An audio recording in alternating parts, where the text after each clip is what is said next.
want to explain to you how this is going to work, going over the next subsequent days and through all the curriculum. There's a lot of hours of curriculum and many days that we're going to be speaking with you. And the way that we set this up is in a very logical or chronological fashion, and that is that we start from what I would call a satellite view.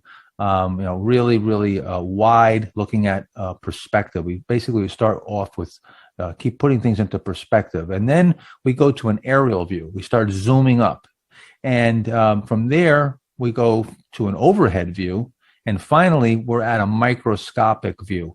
And how you can sort of picture this is that we're starting off from left to right. Think about it as a chart, a stock chart, and starting off from the left where you may be just starting an uptrend, and then from there we'll talk about the trend. We'll talk about that first part of the market cycle, and then the current chart pattern. We're going to go through chart patterns and price and volume. We're going to add the fundamentals to that, what you need to look for with fundamentals, and also we're going to go into position management and risk management as well. So it sort of works its way from left to right, and then from an aerial view or a satellite view all the way down to where we get very microscopic, down to the exact buy point and exactly what you need to look for at that precise moment to buy and sell and to manage the position and the risk. So with that, we're going to get started. We've got a lot to cover, so we dive right in. We're going to start off with just explaining specific entry point analysis, and what that exactly, what our goal is, or really what our goal is as a professional trader. And that is we're looking to always take a minimal risk relative to what we can expect on the upside. So we're looking to take a minimal risk and capture relatively large gains. And then the key is to turn that edge over, to do that as many times as we need to do. If you were a shorter term trader, you'd have a smaller edge. You might be using maybe a tighter risk profile or tighter risk parameters and not getting as big gains, but you're turning that edge over more often. And of course, if you're a longer term investor, you wouldn't turn it over as much, but you'd have probably a much bigger gain. So we're going to go through the selection process. We're going to go through trade execution, and then of course, position management. There's 5 key areas that we're going to cover. All right. So, and these are the broad areas, and we're going to get into a lot of detail within each of these 5 areas, but these are the broad areas: categories and catalysts, price and volume. We're going to look at the company fundamentals, and then entry points and exit points. And that's, like I said, that's going to be based on your criteria to enter and also to manage risk and manage the position. So starting off with this perspective that we're going to look at, well, we like to categorize companies into 6 different categories: the market leader, the top competitor, institutional favorites, what we would call turnaround situations, cyclicals, and then the laggards, which would be the eroding fundamentals that we might actually go short. What we generally concentrate on are the first 4: the market leader, the top competitor, the institutional favorite, and the turnaround situations. And I want to go over those right now. And Dave and I are going to explain, because there's going to be different, you're going to approach each of these slightly differently. There's a lot of things that are going to be similar, the chart analysis, and some things are going to be similar, but there's some things with the fundamentals and other aspects that we're going to have to look at a market leader a little bit differently than we might look at a turnaround situation when we're maybe looking at earnings or institutional favorite. There's a stock that is already a stock that's well known and maybe is not a new market leader. So let's talk about that right now. We're going to start off with the market leader. So, and Dave, we've been trading these market leaders for a long time. Can you just real briefly just talk about why was our first choice a market leader? Why do we want to go with this as our very first choice as the market leader? Well, the market leaders are usually the ones that make the greatest gains, and these are the ones that you want to be on. And the interesting thing that another point I would put under market leader is most people don't know the name of this. You mentioned institutional favorites. Everybody knows institutional names, but the market leader in a whole new bull market is usually a name that no one knows about. And it has big earnings and it's just starting to break out. But you go to a party and you start talking about this name that just emerged, and most people are going to go, what in the world is that?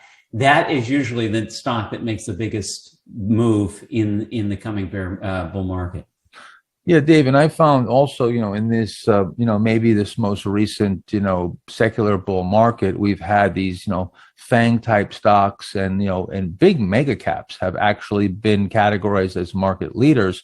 But again, when you get a stock like, an Amazon or, a Netflix maybe, or a Google, maybe PayPal, some of these names that have made these big, enormous moves, 80, 100,000% over, a decade or two, and you see there's, you look at the institutional sponsorship, there's, 6,000 mutual funds that own it.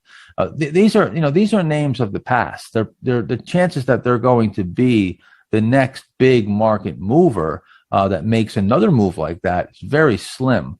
We've seen this, Dave, how many cycles. I mean, you go back and I like to point out some of the names, and that were in, coming off the 1990 bear market that today everybody looks at as a household name. But, when I was buying Amazon in 97 or buying Dell Computer and Amgen in 1991, I mean, nobody knew those names, right? Right.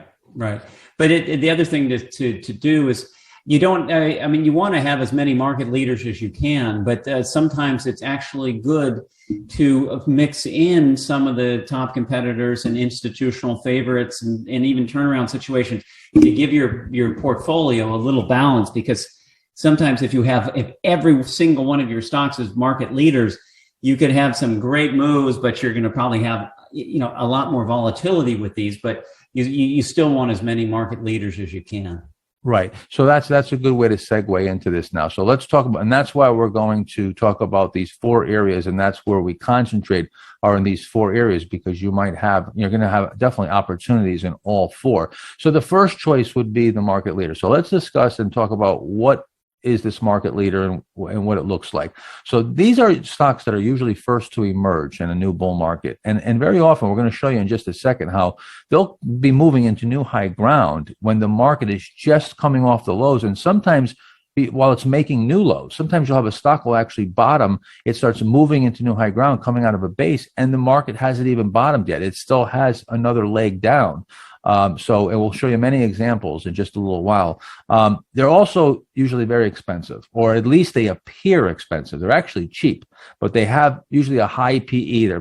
They're trading near their 52-week high, so they appear expensive, but actually, some of the stocks that are really expensive are the ones that near 52-week lows, and they look cheap, but they're actually very expensive because their earnings are of poor quality. With the leader, you're going to usually have very strong earnings, sales margins, relative strength is going to be among the absolute best, the top, 1, 2, 4, 5% of the market. And like David just pointed out, this is where you're going to find a lot of small and mid-cap names. And I think this is where, we're getting conditioned over the last, I don't know how many years now, to stay away from this area of the small mid caps. I know, Dave, you and I, we've been waiting for the Russell to get going for, it just seems like forever now. And it's still, it really hasn't, been able to keep up with the larger names, but that certainly isn't going to stay that way forever. And there's certainly opportunities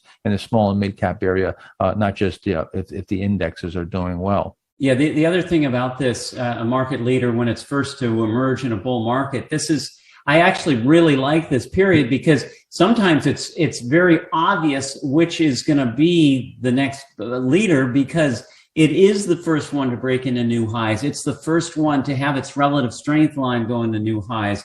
So sometimes it's sticking out like a sore thumb in a very, very tough market, and everybody's going, what do they do? Who is this? What is this?